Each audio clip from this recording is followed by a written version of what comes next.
नमस्कार मंडळी, आज माझ्या मुलाच्या आवडीची वांग्याची भाजी बनवली। यामध्ये जास्त काही मसाल्यांचा वापर न करता ही भाजी बनवली तरी सुद्धा चवीला खूप छान झाली। चला तर मग अजिबात वेळ न घालवता रेसिपीसाठी सुरुवात करूयात। वांग बनवण्यासाठी इथे मी 5 अशी गावरान वांगी घेतलेली आहेत। वांग्याची भाजी करण्यासाठी वांगी निवडताना व्यवस्थित बघून निवडायची। कोवळी आणि काटेरी वांगी बघून घ्यायची। जास्त तुळतुळीत असलेली जांभळ्या कलरची वांगी घ्यायची नाहीत, ती चवीला चांगली नसतात। त्यामुळे भाजी तुम्ही कितीही चांगली केलीत तरी त्या भाजीमध्ये वांग्याची चव चांगली उतरत नाही। त्यानंतर वांग कट करताना त्याचं अगदी थोडंसं देठ कट करून घ्यायचं आणि यावरचे काटे काढून घ्यायचे। हाताने काटे निघत नसतील तर अशा पद्धतीने सुरीच्या साहाय्याने सुद्धा तुम्ही काटे काढू शकता। गावाकडे जी हिरवट पांढऱ्या रंगाची वांगी मिळतात ती सुद्धा चवीला खूप चांगली असतात। त्यामुळे भरलं वांग, खारं वांग किंवा अशा पद्धतीचं वांग करण्यासाठी सुद्धा तुम्ही ती वांगी वापरू शकता। त्यानंतर वांग्याला देठापर्यंत असा उभा कट देऊन घ्यायचा, व्हिडिओमध्ये तुम्ही बघू शकता, आणि कुठे कीड आहे का ते बघायचं।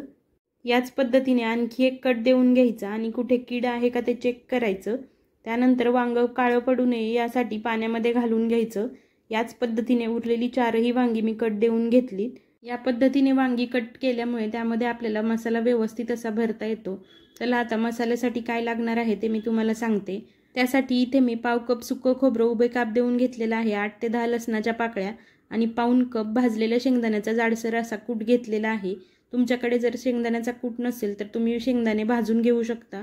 त्यानंतर मुठभर बारीक चिरलेली कोथिंबीर घेतली। मिक्सरच्या भांड्यामध्ये लसूण आणि खोबरं अगोदर व्यवस्थित असं वाटून घ्यायचं। त्यानंतर त्यामध्ये थोडीशी कोथिंबीर घालायची आणि शेंगदाण्याचा जो जाडसर कूट होता तो घालून घ्यायचा। इथे शेंगदाण्याचा कूट असल्यामुळे मी 2 ते 3 वेळा पल्स मोडवर फिरवून घेणार आहे। आपल्याला जास्त वाटण बारीक करायचं नाही। शेंगदाण्याचा कूट थोडासा जाडसरच ठेवायचा आहे। तुम्ही शेंगदाणे जरी वापरणार असाल तरी याच पद्धतीने बारीक करू शकता। त्यानंतर हे वाटण सगळे एका ताटामध्ये काढून घेतलं। त्यामध्ये चवीनुसार मीठ घातलं, 1 चमचा धने पावडर घातली, अर्धा चमचा गरम मसाला पावडर घालायची। गरम मसाला नसेल तर गोडा मसाला वापरलात तरी चालेल। त्यानंतर पाव चमचा हळद घालायची, थोडी बारीक चिरलेली कोथिंबीर घालायची आणि चमचाभर तेल घालायचं। हे सगळे मसाले व्यवस्थित आधी एकजीव करून घ्यायचे। तोपर्यंत तुम्ही जर माझ्या यूट्यूब चॅनलवर नवीन असाल तर आत्ताच सबस्क्राईब करून घ्या। फेसबुक आणि इंस्टाग्रामवरती सुद्धा फॉलो करा। इथे मी चमचाभर तेल वापरलं। चमचाभर तेलाच्या ऐवजी तुम्ही पाण्याचा वापर केलात तरी सुद्धा चालेल। त्यानंतर चांगलं मिक्स करून घ्यायचं आणि हाताने असं थोडंसं दाबलं तर बघू शकता या गुटखा वळला जातोय। त्यानंतर आता हा मसाला या वांग्यांमध्ये भरून घ्यायचा आहे।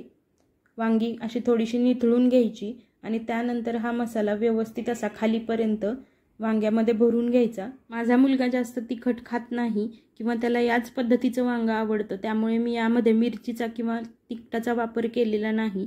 तुम्ही हवं तर मसाला बारीक करतानाच यामध्ये हिरवी मिरचीचा वापर करू शकता किंवा घरचा कोणताही साठवणीचा मसाला वापरला तरी सुद्धा चालेल। व्हिडिओमध्ये तुम्ही बघू शकता अशा पद्धतीने व्यवस्थित दाबून असा वांग्यामध्ये मसाला भरून घेतलेला आहे। आणखी एका वांग्यामध्ये मसाला भरताना तुम्हाला दाखवते। याच पद्धतीने मी उरलेली सगळी वांगी भरून घेतली आणि त्यानंतर थोडासा मसाला सुद्धा शिल्लक राहिला। हा मसाला मी मुद्दाम शिल्लक ठेवते कारण भाजीमध्ये त्याची चव खूप चांगली लागते। त्यानंतर फोडणीसाठी कढईमध्ये 2 चमचे तेल घेतलं। तेल व्यवस्थित असं गरम झालं की त्यामध्ये पाव चमचा मोहरी घालायची। मोहरी छान अशी तडतडली की त्यामध्ये पाव चमचा जिरे घालायचे। जिरे चांगलं फुललं की त्यामध्ये भरून घेतलेली वांगी घालायची। जो मसाला उरला होता तो मसाला सुद्धा सगळा यामध्ये घालून घ्यायचा। त्यानंतर 1 ते 2 मिनिट वांगी व्यवस्थित अशी या तेलामध्ये परतून घ्यायची। थोडी अशी उलटून सुद्धा घ्यायची। बघू शकता 1-2 मिनिटांमध्येच या वांग्यावरती कसे व्यवस्थित असे डाग उठलेले आहेत। अशी चांगली वांगी परतून घेतल्यामुळे या वांग्याची चव भाजीमध्ये खूप छान उतरली जाते। त्यानंतर यामध्ये गरजेनुसार पाणी घालायचं।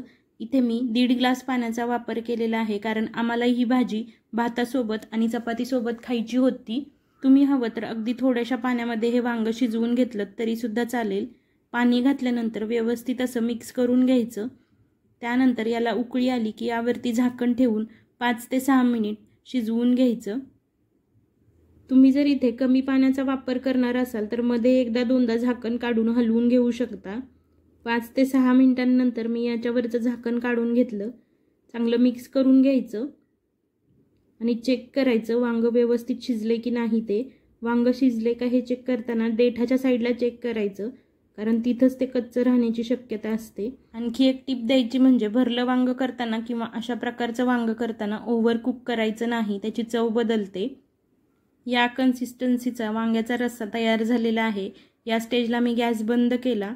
अशा प्रकारे तयार झाली मस्त वांग्याची भाजी. गरमागरम चपातीसोबत, भाकरीसोबत, भातासोबत सुद्धा चवीला खूप छान लागते. नक्की करून बघा. कशी वाटली हे कमेंट करून नक्की सांगा. आवडली तर लाईक करा. प्रियंका घारमळकर या चॅनलला यूट्यूबवर सबस्क्राईब करा. फेसबुक आणि इंस्टाग्रामवरती सुद्धा फॉलो करा. पुन्हा भेटूयात अशाच एखाद्या नवीन रेसिपीमध्ये. Thanks for watching.